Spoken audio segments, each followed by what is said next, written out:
बिस्मिल्लाहिर्रहमानिर्रहीम। शुरू करता हूँ अल्लाह के पाक नाम से जो बहुत बड़ा मेहरबान नहायत रहने वाला है। दोस्तों, बहनों, भाइयों, बुजुर्गों, तारीख़ इस्लाम में हज़रत खालिद बिन वलीद की किस्त नंबर 104 में हम खुशामदीद कहते हैं। हम वहीं से शुरू कर रहे हैं जहाँ कल हमने रुके थे।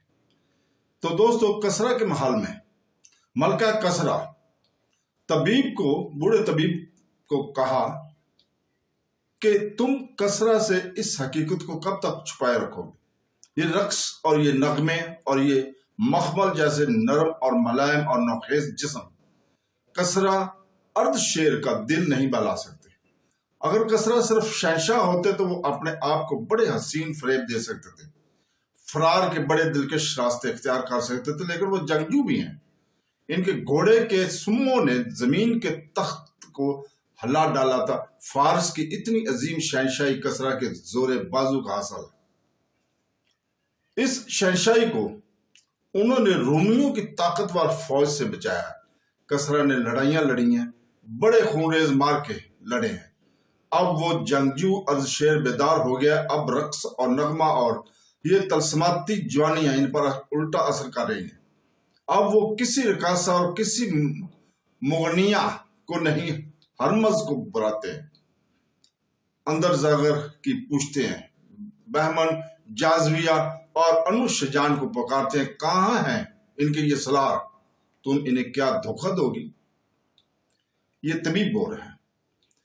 कुछ नहीं, मलका ने आह भर कर कहा। कुछ भी नहीं, आप ठीक कहते हैं, लेकिन कुछ तो बताएं। मैं कुछ नहीं समझ सकती। क्या आप मुसलमानों को जानते हैं? यहाँ चंद असाई आए थे। वो कहते हैं कि मुसलमानों में कोई पुरस्कार ताकत है जिसका मुकाबला कोई नहीं कर सकता। और मैंने देखा है कि दजला और फरात के दरमियानी इलाके में हमने जिन मुसलमानों को आबाद करके इन्हें अपना गुलाम बना रखा था और जिन्हें हम कीड़े मकोड़ों से बढ़कर कुछ नहीं समझते थे, वही मदीना वालों का बाजू बन गए हैं और हमारा लश्कर इनके आगे भागा भागा फिर रहा है। ये अकीदे की बात ताकत है, मलका फारस तबीब ने कहा। तो क्या इनका अकीदा सच्चा है? नहीं, मलका फारस बूढ़े तबीब ने कहा। एक बात कहूंगा जो शायद तुम्हें अच्छी ना लगे, मगर मुसलमानों का अकीदा यह है कि बादशाही सिर्फ अल्लाह की है और बंदे इसके हुक्म के पाबंद हैं।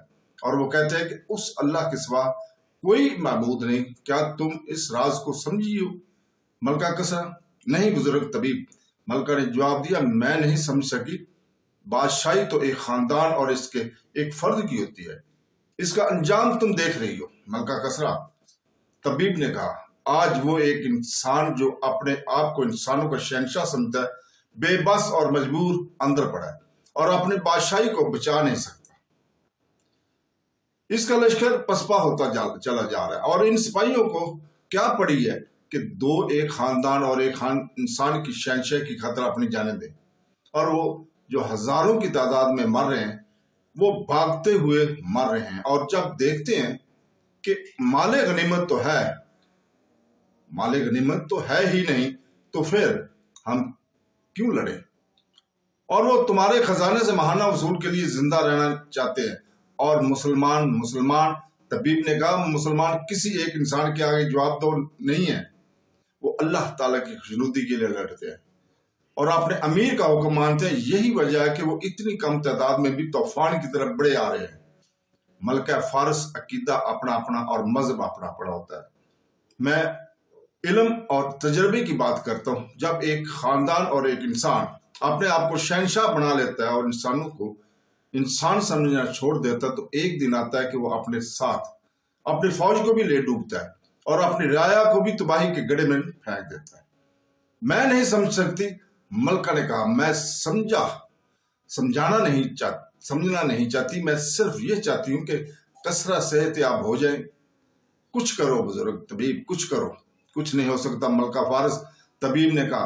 कुछ नहीं हो सकता, सिर्फ ये खबर ले आओ कि मुसलमानों को फारस की सरहद से निकाल दिया गया है, या खालिद बिन वलीद को जंजीरों में बांध कर कसरा के दरबार में ले आओ, तो कसरा उठ खड़े होंगे। ऐसी खबर कहां से लाऊं? मलका ने रंजीदा और शिकस्त लहजे में कहा, मदीना के सलार को कैसे जंजीरों में बांध कर ले आऊं? अगर मेरे सलार शिकस्त खाकर जिंदा आ जाते तो मैं इनकी टांगे जमीन में गाड़ कर इन पर कुत्ते छोड़ देती। वो सर झुकाए हुए चल पड़ी। ایک گھوڑا سر پر دوڑتا ہوا آیا اور محل کے باہر رکا۔ ملکہ دوڑتی ہوئی باہر گئی، بوڑھا طبیب بھی اس کے پیچھے گیا۔ وہ ایک کماندار تھا۔ گھوڑے سے کود کر وہ ملکہ کے سامنے دو زانو ہو گیا۔ اس کا منہ کھلا ہوا تھا، آنکھیں سفید ہو گئی، چہرے پر صرف تھکن ہی نہیں گھبراہٹ بھی تھی۔ کوئی اچھی خبر لائے ہو؟ ملکہ نے پوچھا، اور شاہانہ جلال سے بولی، اٹھو اور فوراً بتاؤ کوئی اچھی خبر نہیں۔ کمانڈر نے کہا، ہمتی ہوئی آواز میں آواز دی اور کہا، مسلمانوں نے پورا لشکر کاٹ دیا۔ انہوں نے ہمارے ہزاروں آدمیوں کو پکڑ کر دریائے خصیف کے کنارے اس طرح قتل کر دیا کہ دریا میں خون چل پڑا ہے۔ دریا خشک تھا۔ مسلمانوں کے سلاح نے اوپر سے دریا کا بند کھلوا دیا تو باد کلی خون کا دریا بن گیا۔ تم کیوں زندہ واپس آ گئے ہو؟ ملکہ نے غضبناک آواز میں پوچھا، کیا تم میرے ہاتھوں کٹنے کے لیے آئے ہو؟ میں اگلی جنگ لڑنے کے لیے زندہ آ گیا ہوں۔ کمانڈر نے جواب دیا، میں چھپ کر اپنے لشکر کے قیدیوں کے ساتھ جسموں سے الگ ہوتے دیکھتا رہا۔ خبردار، ملکہ نے حکم دیا، یہ خبر یہیں سے واپس لے جاؤ شہنشاہ فارس کو۔ شہنشاہ فارس یہی خبر سننے کے لیے زندہ ہے۔ عرض شیر کی آواز سنائی دی۔ ملکہ نے اور طبیب نے دیکھا، عرض شیر ایک ستون کے بعد سہارے کھڑا تھا۔ دو بڑی حسین اور نوجوان لڑکیاں اس کے ہاتھ اپنے کندھوں پر رکھے ہوئے تھے۔ اور یہاں آؤ، اس نے کمانڈر کو حکم دیا۔ میں نے محسوس کر لیا تھا کوئی آیا ہے، کہو کیا خبر لائے ہو؟ کمانڈر نے ملکہ اور طبیب کی طرف دیکھا۔ ادھر دیکھو، عرض شیر نے گرج کر کہا۔ بولو۔ کمانڈر نے وہی خبر سنا دی جو وہ ملکہ کو سنا چکا تھا۔ کسرا عرض شیر آگے کو جھک گیا۔ دونوں لڑکیوں نے اسے سہارا دیا۔ ملکہ نے لپک کر اس کا سر اوپر اٹھایا۔ بوڑھے طبیب نے اس کی نبضیں پر انگلیاں رکھی۔ ملکہ نے طبیب کی طرف دیکھا۔ طبیب نے مایوسی سے سر ہلا دیا۔ فارس کسرا عرض شیر سے محروم ہو گیا تھا۔ طبیب نے کہا، محل میں ہڑبنگ مچ گئی۔ عرض شیر کی لاش اٹھا کر اس کمرے میں لے گئے جہاں اس نے کئی بار کہا تھا کہ عرب کے ان لٹیرے بدوؤں کو فارس کی سرحد میں قدم رکھنے کی جرت کیسے ہوئی ہے۔ اس نے اسی کمرے میں ولید کے بیٹے حضرت خالد بن ولید اور حارثہ کے بیٹے مسنہ کو زندہ یا مردہ لانے کا حکم دیا تھا۔ اپنے حکم کی تعمیل سے پہلے ہی اس کمرے میں اس کی لاش پڑی تھی۔ وہ شکستوں کے صدمے سے ہی مر گیا تھا۔ ملکہ نے حکم دیا کہ لڑنے والے لشکر تک کسرا کی موت کی خبر نہ پہنچنے دی جائے۔ مسلمانوں کے پڑاؤ میں ایک گھوڑا سر پر دوڑتا داخل ہوا۔ اس کا سوار چلا رہا تھا، کہاں ہے ولید کا بیٹا؟ گھڑ سوار بازو بلند کر کے لہراتا آ رہا تھا، باہر آ ابن ولید۔ خالد رضی اللہ تعالیٰ عنہ بڑی تیزی سے سامنے آئے۔ ابن ولید سوار کہتا آ رہا تھا، تجھ پر اللہ کی رحمت ہو، تیری دہشت نے عرض شیر کی جان لے لی۔ کیا تو پاگل ہو گیا ہے؟ ابن حارثہ حضرت خالد بن ولید نے آگے بڑھ کر کہا۔ سوار مسنہ بن حارثہ تھا۔ وہ گھوڑے سے کودا اور اتنے پرجوش طریقے سے حضرت خالد بن ولید سے بغل گیر ہوا کہ خالد گرتے گرتے بچے۔ مدائن کے محل رو رہے ہیں۔ مسنہ نے خوشی سے بے قابو آواز میں کہا، عرض شیر کو مرے آج 4 دن ہو گئے، میرے 2 آدمی مدائن کے محل میں موجود تھے اور وہاں حکم دیا گیا کہ عرض شیر کی موت کی خبر اس کے لشکر کو نہ دی جائے۔ حضرت خالد بن ولید نے اپنے دونوں ہاتھ آسمانوں کی طرف پھیلا دیے۔ میرے اللہ، انہوں نے کہا، میں تیرا شکر گزار ہوں۔ کس طرح آپ کا شکر ادا کروں؟ مجھے فتح کے تکبر اور غرور سے بچانا۔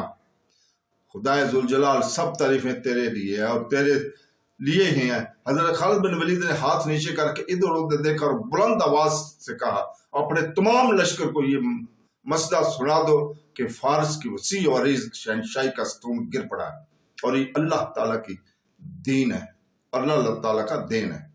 سب سے کہہ دو کہ کسرا کو تمہاری دہشت کا سوار ہے۔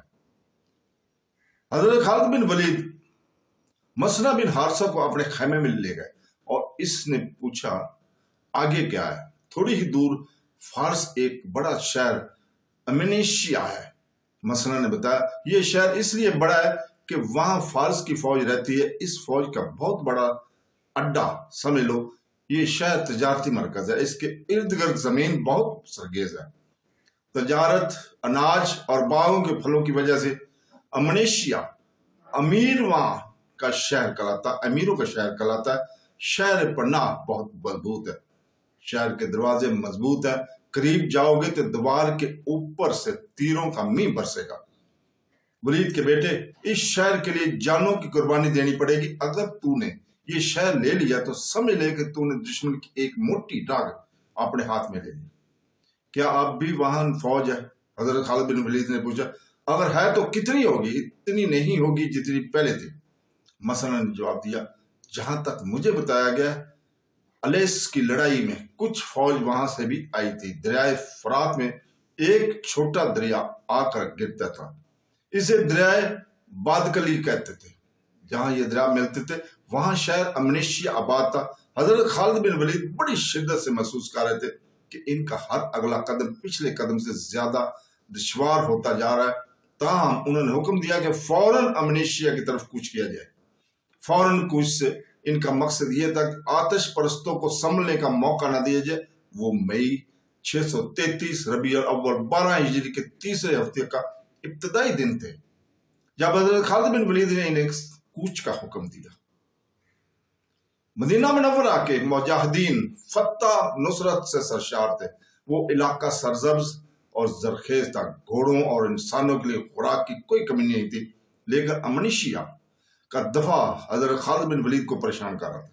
जब शहर की दीवार और बुर्ज नजर आने लगे तो हजरत खालिद बिन वलीद ने अपने लश्कर को रोक दिया। मसरा बिन हारसा इनसे अलग हो गया था। वो छापा मार जंग लड़ने का माहिर था। वो अपने जानबाज दस्ते को साथ ले गया था। हजरत खालिद बिन वलीद ने यह काम इसे सौंपा था कि वो अपने 2-4 आदमियों को किसी बेस में अमनेशिया तक भेजकर मालूम करके वहां आतिश परस्तों का कितना लश्कर है। ज्यादा देर नहीं गुजरी थी कि मसना आ गया। तो दोस्तों, इसके साथ ही हम इजाजत चाहते हैं कल तक के लिए। कल इंशाअल्लाह ताला हम यहीं से शुरू करेंगे। कल तक के लिए इजाजत। अल्लाह हाफ़िज़।